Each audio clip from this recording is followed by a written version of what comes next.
Next comic comes to us from Silver Lake. Please welcome to the stage Grant Hammond, everyone.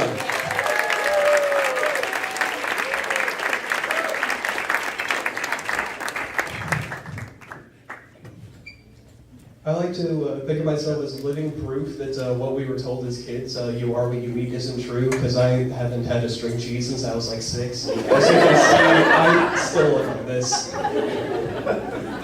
I don't know why people keep assigning me string cheese, like it's happened multiple times, but there was one variation. My ex called me breadstick at one point, and she's a celiac, so I probably should have seen that breakup coming. I used to work at a dental office, which was really great. I was a sterilization tech, which is kind of like the resume fluffing version of I kept your spit from getting in the next person's mouth. And so I was cleaning off scalpels and like needles and stuff like that, which is great, except for the fact that I have a phobia of needles, which is fun. And people were always talking to me, they're like, immersion therapy, this is great, this should be helping. No, why would anyone think that? Like, having someone with the needle phobia cleaning the needles is like if you had Indiana Jones and you put him in charge of the reptile section of the zoo. Like, you know, he's gonna go in and he's gonna be cool about it every day because, you know, he's the toughest guy of last generation, but the whole time, you know, he's gonna be like, it's always snakes, it's always snakes.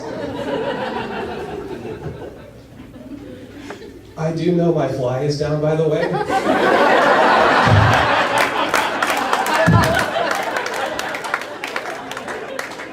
If you haven't noticed by now, don't look, my eyes are up here. And I know some of you are probably thinking like, isn't that stupid? And I am. But not this time. This time, this is a feminist demonstration. Stick with me.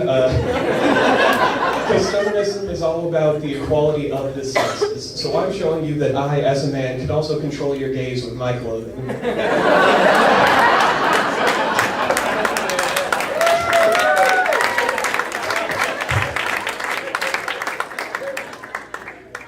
So to keep you all focused down.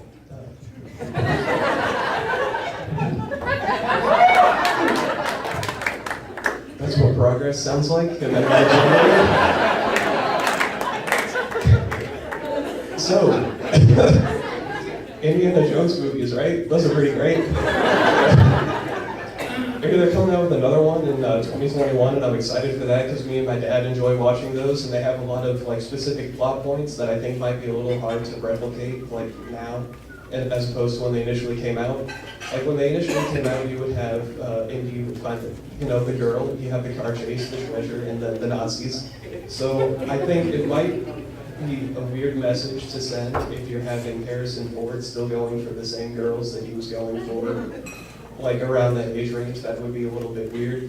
I also think car chases are going to be a little hard once all the cars are self-driving.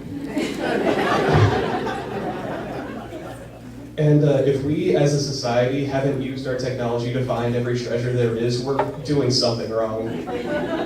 And another thing I was thinking about when I was trying to come up with this, like, there aren't any Nazis for him to fight anymore. But then it kind of hit me, there have never been more Nazis. We have the feminazis, the neo-Nazis, there's a bunch of Nazis on the internet. There's so many more than your garden variety Third Reich Nazis. And it's probably not great when you look like me and say Nazi this many times into your microphone. I got the blonde hair and the white skin, but it's okay, guys. My eyes are green, so technically not Aryan. I turned 18 recently when I wrote that.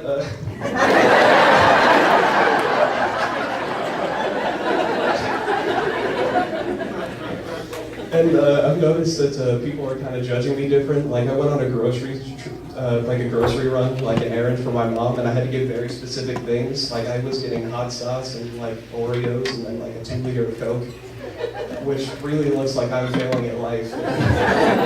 And I would get a lot of mixed reactions from that. Like this 4-year-old kid saw what was in my cart and he just kind of like saluted me. I don't know what he was expecting. I think he thought that I was about to put together like the most intense limited edition Oreos ever. And then wash it down with something that's proven to clean the car engine. But I did get a very different reaction from the cashier. She saw what was in my cart, and instead of like getting excited for me, she kind of looked at me like the only two items in my basket were a toaster and a bath plug. If you didn't get that, you're not supposed to. It's fine. I took my 3-year-old brother trick-or-treating a little while back because if you're like me and you try to go trick-or-treating, the only thing you're going to get is the finger. So I was taking him door to door, and I was kind of getting weird looks from people because when you're my age and you have a 3-year-old kid, there's two possibilities. Either I just stole a baby or he's my son, and neither of those are easy conversation to have. Like I got to the first door, the lady opened it, she's like, "This is so cute." She said it like under her breath like that, I don't know why.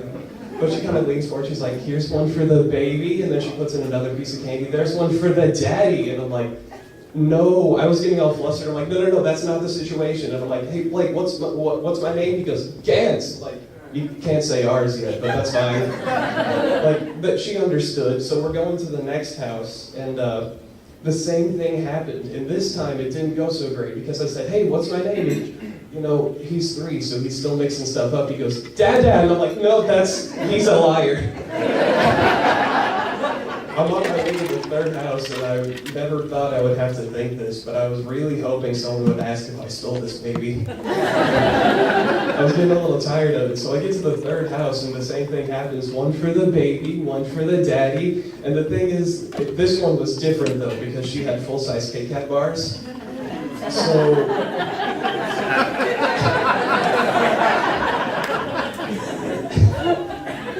I had a decision to make. I could either tell the truth and just, have the 2 Kit Kats, or I could fully commit to this lie that everyone seems to assume is true. So I realized in that moment that the reason everyone probably thought that he was my kid was because I was wearing some Batman pajamas, because I'm lazy, and my little brother was wearing some like a Lego Robin pajamas because my parents are lazy. So I made my decision. I decided I was going to fully commit to this. I put the kid down. I said, "Hey, just do a pose." He kind of goes like this. I don't know what he was expecting. But what I decided to do is I kind of whip my head back like this. I put on the cowl, and she's like, "What are you supposed to be?" So I kind of whip it up, and I'm like, "I'm Baghdad." That's all I got.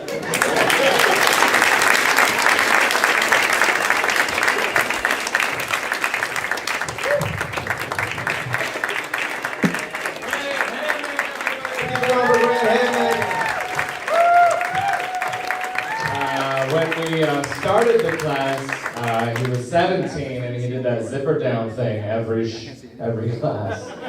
So now nobody in the class is allowed near a school.